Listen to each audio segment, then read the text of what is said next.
बाबिल शहर में एक बहुत ही समझदार और सच्चे नबी रहते थे। उनका नाम था इब्राहिम अलैहिस्सलाम। वे बचपन से ही सवाल पूछा करते थे, क्या सूरज भगवान है? लेकिन ये तो डूब जाता है। क्या चांद भगवान है? ये भी तो गुम हो जाता है।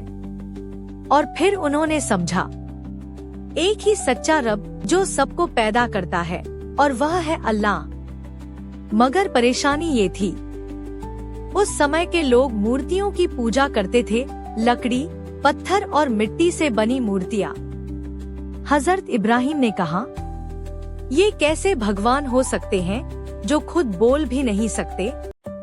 लोग गुस्से से भर उठे और राजा नमरूद तो और भी ज्यादा नाराज हुआ। इब्राहिम को जिंदा जला दो। लोगों ने कई दिनों तक लकड़ियां इकट्ठा की।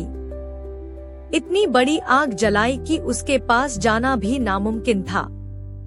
एक बहुत बड़ी मशीन, मंजरक, बनाई गई ताकि इब्राहिम को आग में दूर से फेंका जा सके। पूरा शहर देख रहा था।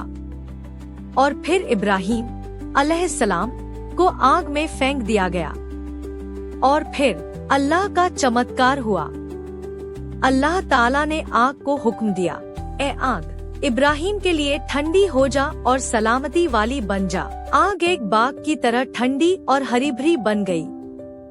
न कपड़े जले, न बाल, न शरीर। लोग हैरान रह गए, ये कैसे बच गया? हजरत इब्राहिम मुस्कुराते हुए आग से बाहर आए। लोग शर्मिंदा हो गए।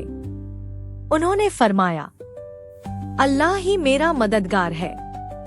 इस वाक़े से हमें क्या सीख मिलती है? अल्लाह अपने सच्चे बंदों की हमेशा हिफाजत करता है। जो हक, सच पर डटा रहता है, वही आखिर में कामयाब होता है। अगर आपको हमारी यह इस्लामी कहानी पसंद आई हो तो हमारे चैनल को लाइक, शेयर और सब्सक्राइब करना न भूलें।